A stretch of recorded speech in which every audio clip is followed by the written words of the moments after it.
ভারতকে বলবো, আপনি আমাদের সাথে যে যুদ্ধ করতে চান, ভারত কোনোদিনই আমাদের সাথে বন্ধুত্ব পরিচয় দিতে পারে নাই। ভারত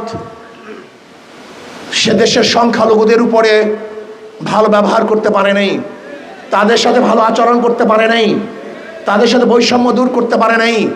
আপনারা শুনেছেন ভারতের মধ্যে বাবরি মসজিদকে ভেঙে দেওয়া হয়েছিল, জ্ঞান পাবি মসজিদকে, সেখানে মন্দির বানাবার চক্রান্ত চলতেছে।